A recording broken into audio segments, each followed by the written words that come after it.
માનનીય police commissioner સાહેબ દ્વારા દિવાળીના પર્વ જે અત્યારે આવી રહ્યો છે એના અનુસંધાને એક સ્પેશિયલ ડ્રાઈવ ગોઠવવામાં આવી હતી. આ સ્પેશિયલ ડ્રાઈવની અંદર ઘી, બટર, પનીર, ચીઝ આવું જેનું ડુપ્લિકેટિંગ કરે છે એના માટેની સ્પેશિયલ ડ્રાઈવ હતી. આ ડ્રાઈવના અનુસંધાને એસઓજી દ્વારા એક ચોક્કસ બાતમી એવી મળી હતી કે અમરોલી વિસ્તારના કોસાડ આવાસની અંદર જે સરદારનગરને એ જગ્યાએ છે ત્યાં કોઈ ઘીનું ડુપ્લિકેટિંગ કરે છે. એના અનુસંધાને એસઓજી દ્વારા રેડ કરવામાં આવી. જે રેડની અંદર માધવ ડેરી પ્રોડક્ટ નામની એક કંપની બનાવી એની આડની અંદર અલગ અલગ નામથી ઘીનું બોગસ પેકેજિંગ કરી અને માર્કેટમાં વેચતા હતા.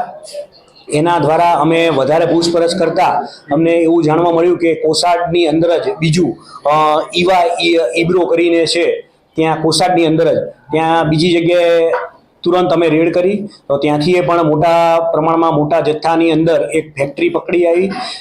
એનાથી પૂછપરછ કરતા એની બાજુમાં અમે ગયા તો ત્રીજી પણ એવી ફેક્ટરી મળી આવી જેના માલિકો અલગ અલગ પોતાની ફર્મ બનાવી આ લોકોએ એક માધવ ડેરી પ્રોડક્ટ અને એક આદિનાથ ડેરી પ્રોડક્ટ નામની એક ફર્મ બનાવી હતી અને એક ન્યૂ આદિનાથ ડેરી ફર્મ એ કરી અને અલગ અલગ ઘીનું પેકેજિંગ કરી અને માર્કેટમાં અલગ અલગ જગ્યાએ વેચતા હતા.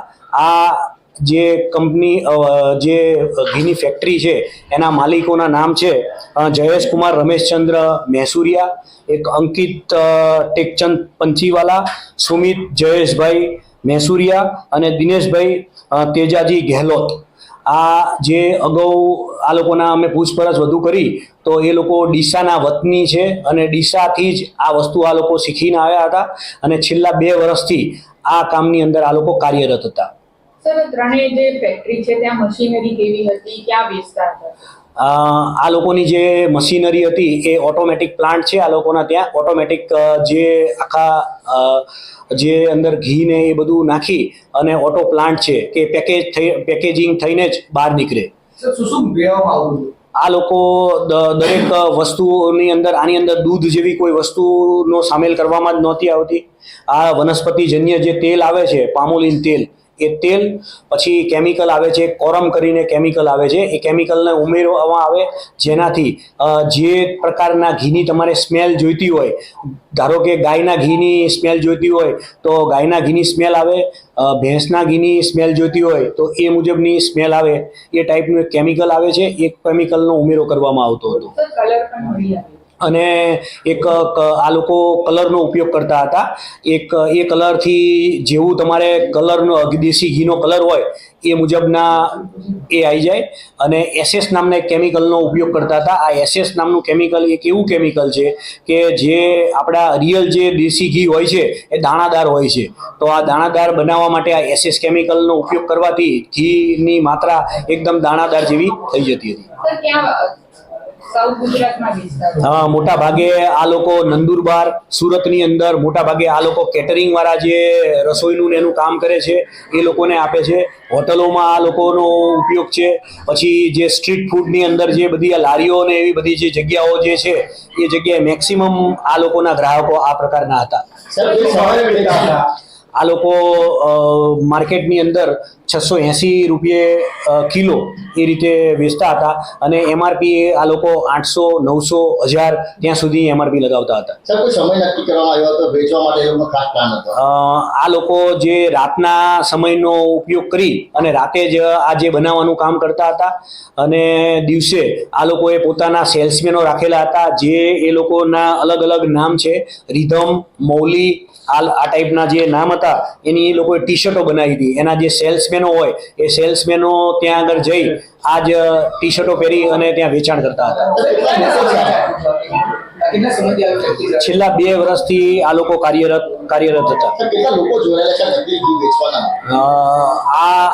આની જે ચેનલ જે છે એ બહુ લાંબી ચેનલ છે જે તપાસમાં હજુ બીજા ઘણા બધા નામ ખુલી શકે એવી શક્યતાઓ છે. અગાઉ આ જે મહેસુરિયા જે છે એનો બ્રધર છે આપણે બનાસકાંઠાની અંદર એના ત્યાંથી 17 લાખનું ઘી ડીસાની અંદર પકડાયેલ છે. સર 24 કલાકમાં પ્રોડક્શન કેટલું થતું હતું?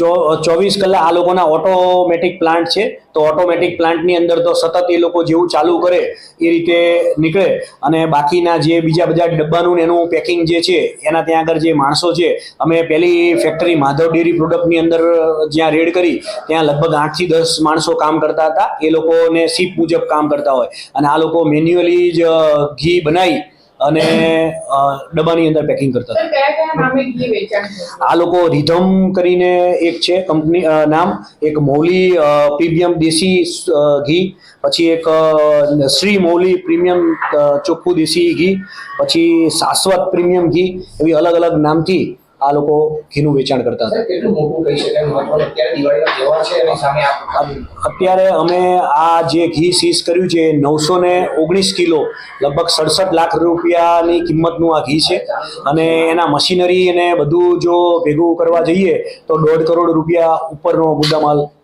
જપ્ત કરેલ છે. સર આ ઘીની હેલ્થ પર શું અસર થાય અને કયા રોગો થઈ શકે? આ જે ઘી છે એ લોકોને અમે પૂછી જોયું તો એ લોકોને જ ખબર નથી કે આ શું છે, અને અમે બીજા ડૉક્ટરોની પણ સલાહ લીધી કે કેન્સર થવાનું મૂળ કારણ આવા પ્રકારની જે પ્રોડક્ટ આપણે જે ઇન્ટેક કરીએ છીએ એના કારણે થાય છે. ઓકે.